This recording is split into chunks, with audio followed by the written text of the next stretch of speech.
नमस्कार इश्टानो, तुमकां सगळ्यांक उर्बे भरीत येवकार. ह्या व्हिडिओक लायक आनी शेअर करपाक विसरूं नाकात आं. ह्या चॅनलाचें नांव आसा फन विथ लँग्वेजीस. हाकाय सबस्क्रायब करात. गोंय म्हळ्यार भारताच्या नकाशा वयलें सुपुर्लेशें थीक. पूण ठिकां जरी माणकुली आसली तरी ती लाख मोलाची आसतात न्हय. त्याच वरी आमचें गोंय भोव मोलाचें. ताजी तुळा कोणाकडेच करूं नजो. गोंय म्हणिना फुडें आमच्या दोळ्या मुखार येतात ती 5 शेतां. शेकान शेक पातळिल्ल्यो दोंगरावेळी, शांत थंड कुळागरां, धबधब्या न्हंयांचो खुळखुळ असो मंद आवाज, रसाळ फळां आनी फुलांनी सजयल्लें आंगण. कितलें सोबीत दिसता न्हय हें पळोवपाक. तशेंच पवित्र देवळां, मशिदी आनी इगर्जो गोंयची सोबीतकाय वाडयतात. देवळां आनी इगर्जो म्हणिना फुडें म्हाका याद जाली ती जात्रा आनी फेस्तांची.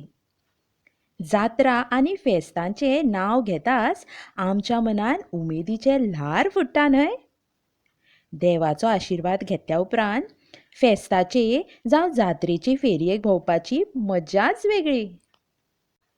चणे, भिंगटां, खाजें, लाडू, भजी, बटाटवडे हांचो परमळ घेवन तोंडाक रूच आयले बगर रावना. इश्टानो, जाली मग तुमची तयारी? आं, कितें म्हणटा? तयारी कसली काय विचारता? तयारी फेस्ताक वचपाची. इश्टानो, आज हांव तुमकां म्हापशेच्या फेस्ताक व्हरतां. हें फेस्त जावन आसा म्हापशेचे मिलाग्र सायबिणीचें फेस्त. चलात तर या सगळीं जाणां मिलाग्र सायबिणीच्या फेस्ताक. आमच्या पाठाचें नांव जावन आसा मिलाग्र सायबिणीचें फेस्त. इश्टानो, ही पळयात, ही जावन आसा मिलाग्र सायबिणीची इगर्ज. वर्सान वर्स म्हापशेचे हे इगर्जेन मिलाग्र सायबिणीचें फेस्त भरता. पुराय गोंयचो लोक ह्या फेस्ताक येतात. हें फेस्त एप्रील वा मेचे सुरवातेक जाता. फिलू नांवाच्या ह्या चल्याक फेस्ताक वचपाचें आसलें. तो आपले मायचे वांगडा फेस्ताक वचून भायर सरलो. मोटारीन बसून ती म्हापशेचे इगर्जे कडेन पावली. इतल्यान एके ल्हान चलयेन फेस्ताची खोस भोगूं अशें म्हणून ताच्या कपड्यांक कागदाची ल्हानशी फुलां लायलीं. फिलूचे मायन चलयेच्या हातांतल्या लातान पयशे घाले. हे पळयात, हाका लात अशें म्हणटात. फेस्ताक लोकांची ही खेट. खेट म्हळ्यार गर्दी. गर्देंतल्यान वाट काडीत ती इगर्जेच्या दरवाट्यार पावली. इतल्यान इगर्जेची घांट वाजली आनी मीस सुरू जालें. सायबिणीची मूर्त एका ल्हानशा माटवान हाडून दवरिल्ली. मीस सोंपल्या उपरांत फिलूचे मायन एका मांडार मेणवाती घेतल्यो. थंय बावली, रुपडी अश्यो जायत्यो मेणाच्यो वस्तू फिलूक दिसल्यो. रुपडे म्हळ्यार तोंड, तर ह्यो बावल्यो आनी रुपडी मेणाच्यो केल्ल्यो आसतात.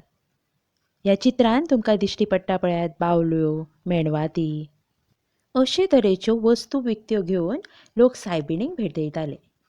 उपरांत ती फेरी पळोवपाक भायर सरली. फेस्ता निमतान इगर्जे भोंवतणी एक व्हडली फेरी भरिल्ली. फेरयेन तरातरांचे मांड आशिल्ले. खाजें, लाडू, कापां, जिलब्यो अशे गोड जिनसांचे कितलेशेच मांड आशिल्ले. चणे, चिरमुल्यो, रेवड्यो बी विकपी जळामळां बशिल्ले. खेळणी आनी हेर सामानाचे मांड एके वळीन घाल्ले. पितूळ, तांबे आनी स्टिलाच्या आयदनांचे मांड आशिल्ले. एके कडेक मडक्यो, कुळणी, बुडकुले, गुडगुलेतां अशीं जायतीं मातयेचीं आयदनां पातळिल्लीं दिसतालीं. इश्टानो, आदल्या तेंपार लोक अशे तरेच्या मातयेच्या आयदनांनी जेवण रांदताले आनी हें जेवण भोवच रुचीक लागतालें. पावला पावलाक च्याची हॉटेलां आनी थंड पेयाची दुकानां आशिल्लीं. थंड पेयां म्हणल्यार लिंबू सरबत, कोकम सरबत जावं कोल्ड ड्रिंक हांकां थंड पेयां म्हणटात. तर ही थंड पेयाची दुकानां फिलूक दिश्टी पडलीं. खूळ खूळ असो घुंगराचो आवाज खंयच्यान येता काय म्हूण पळयत जाल्यार थंय उसाचो रस काडटात तें दिसलें. हें पळयात, ह्या मशिनांतल्यान उसाचो रस काडटात. आनी हें पळयात, हें घुंगराचें चित्र. पदेर, चणेकार, भजेकार, फुलकार अशे जायते जाण आपलो म्हाल घेवन बशिल्ले. तेच गर्देन एकाद्रो बोमाडे, पेपारी आनी गिरगिरी घेवन भोंवतालो. फिलूचे मांयक कांय लाकडाच्यो वस्तू घेवपाच्यो आसल्यो म्हणून लाकूडवत मांडिल्ले सुवातेर ती गेली. लाकूडवत म्हळ्यार लाकडाचें सामान. थंय तांकां मेजां, कदेलां, खाटी, बाज्जो म्हणल्यार व्हडली खाट ज्या खाटीर 4 जाणां पासून न्हिदूंक शकता ताका बाज्जो म्हणटात. आलमारी, सवायो बी आशिल्ल्यो. फिलूची मांयक वलतेरां खूब मानवली. हें पळयात, हाका वलतेर म्हणटात. तर तिणें वांटपण करून एक वलतेर विकतें घेतलें. मातशें मुखार वतकच वानां आनी रगडे तशेंच फातरी लेगीत फेस्ताक आयिल्ल्यो फिलूक दिसल्यो. ह्या फेस्ताचे फेरयेन सगळें मेळटा म्हूण ह्या फेस्ताक पुरुमेताचें फेस्त अशें म्हणटात. पुरुमेत करप म्हळ्यार सांठोवप.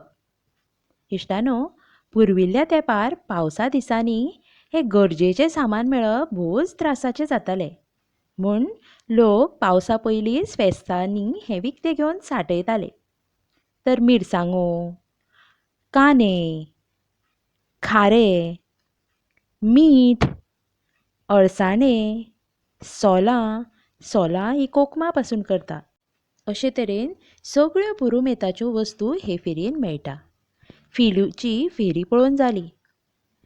फेरयेंतले तरातरांचे मांड पळोवन फिलू एकदम धादोशी जालो. लोकांची गर्दी एक सारकी वाडच आसली. ह्या फेस्ताक गोंयचे सगळ्या धर्माचे लोक येतात. इश्टानो, मिलाग्र सायबिणीच्या फेस्ताचे फेरयेक भोंवपाक खुपूच मजा आयली न्हय? तशेंच रेवड्यो, खाजें, चणे, जिलब्यो, भजी खावपाची रुचूय तुमकां सगळ्यांक आयल्याच आसतली. इश्टानो, ह्या व्हिडियोक प्लीज लायक करात, शेअर करात आनी सबस्क्रायब करूंक विसरूं नाकात आं. मिलाग्र सायबिणीचो आशिर्वाद तुमचेर सगळ्यांचेर आसूं दी. तुमकां सगळ्यांक देव बरें करूं. रोखडेच मेळुया परत.